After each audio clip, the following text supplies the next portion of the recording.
this meeting was convened to discuss the conduct of our Member of Parliament. And the conduct of our Member of Parliament has been unbecoming in the last few weeks.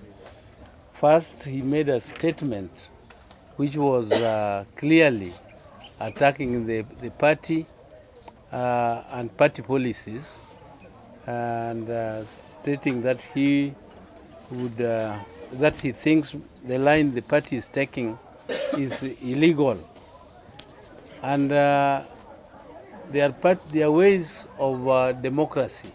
There are ways of expressing opinion. The opinion of the Member of Parliament is not suppressed or oppressed.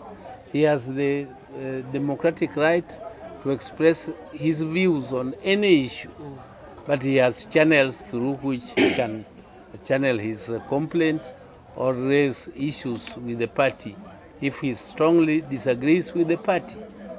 But when he decides to call the press and start expressing his views, attacking the party leadership and attacking the party policies, clearly he is deviating from the party, because he is giving our enemies the fodder to fight the party, and therefore is joining them in fighting the party. The current situation in our party is such that people who are cowards are moving out. And we are not threatened.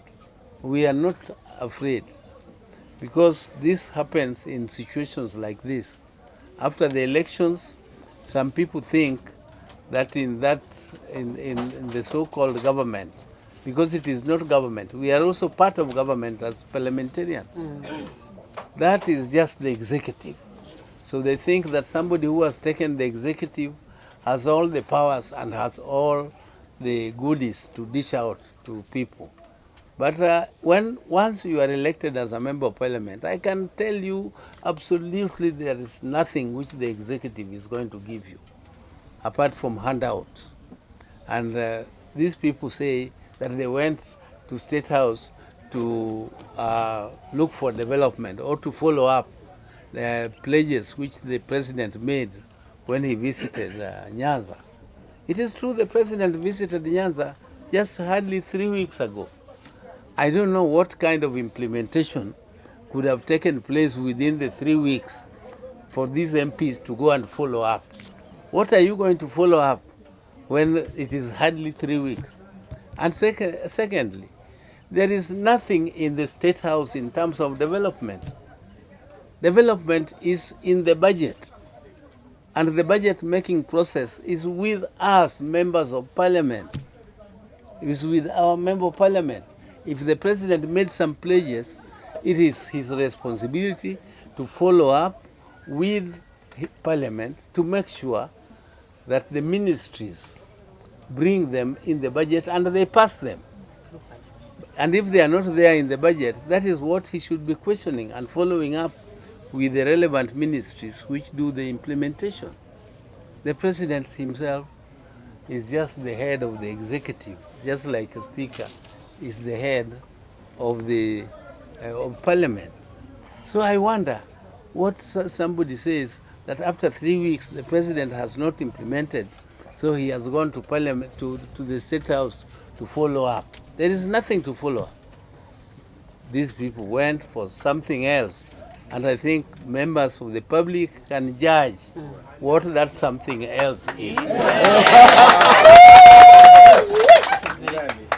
It is not for me to judge what that something else is. And it is very unfortunate that as a Bondo, which is the leader, our leader of the Azimio and ODM comes from Bondo.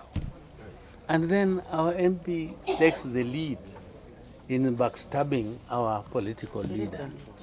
I think that is a shame on our members of Parliament. And it was right that we call this meeting of leaders of our party so that they can also deliberate on this matter. And that is what they have done. They have deliberated on this issue elaborately and passed resolutions. and the resolutions have been read to you. And this is what I support also as the senator, but also as the chairman of Bondo subject. I think we shall move on. The visit of our MP and others to State House had purposes other than looking or following up development issues. This I have stated very clearly, and one of the reasons why they go is because Ruto is busy buying members of parliament. He is doing that with Jubilee. He has bought almost all Jubilee members of parliament. He is now busy with ODM, whereas Ruto says that he wants a strong opposition, that he would like to be oversighted by a very strong opposition, and that he does not want handshake. But Ruto is busy handshaking with Jubilee. He is busy handshaking with ODM leaders. And yet he says he does not want handshake. Does this handshake of Ruto only mean Raila? Sure. Does he mean that only if he shakes hands with Raila, then that's what he calls handshake? When he is taking members of parliament, elected leaders from these parties, and he is shaking hands with them and taking them to Oda or to Kinyakwanza or Kinyakwesha, whatever.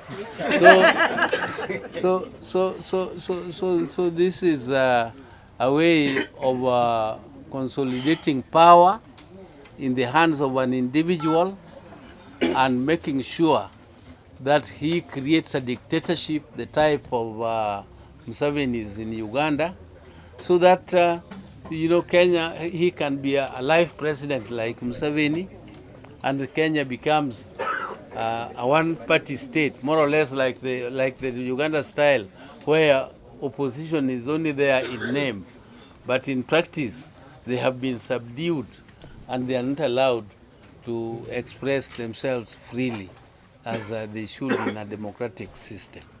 So this is something which I think the president intends to do, and our MP has fallen prey and victim to those antics of Ruto.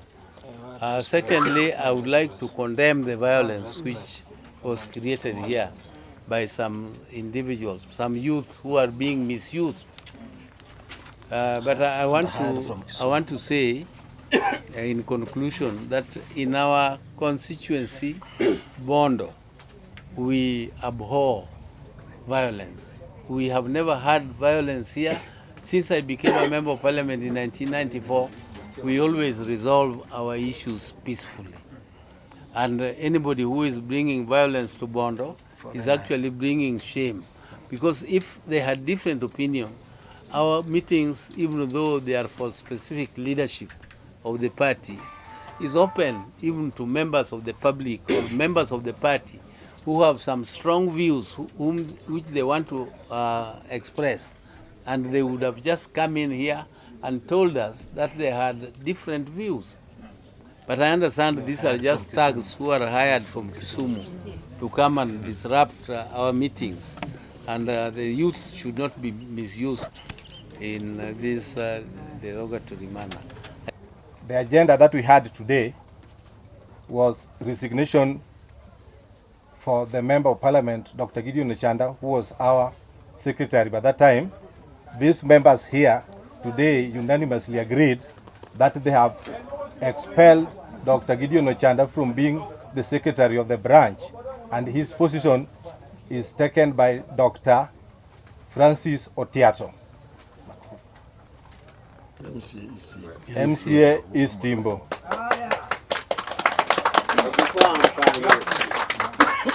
In accordance with the Section 14, 5E and A, the Political Parties Act, the section cleared officially that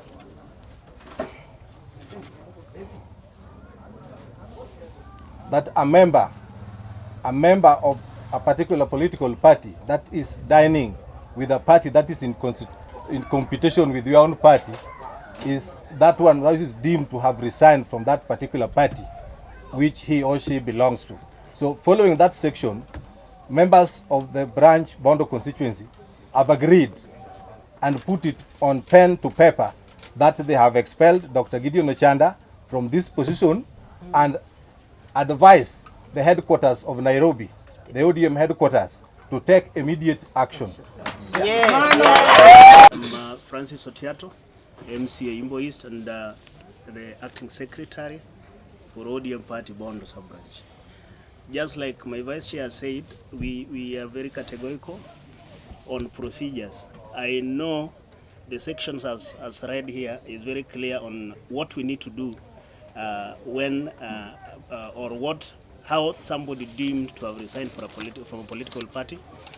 Going by the foregoing, I think the resolution is very clear that, well, our MP has, through actions or body emotions, resigned from a political party. So we were only endorsing what he has opted to do. When we visit, or maybe even the visiting of the statehouse or looking for developments or whatever is supposed to be done, there are normal procedures when you are dealing with matters political parties. And therefore, when the party has a feeling that they were never consulted on some of these movements, then this is the action that we could do. I fully support the decision, and I want to confirm to the people of Bondo that, well, members and delegates, the responsibility that you have given me, I'll be able to take it wholeheartedly. Thank you.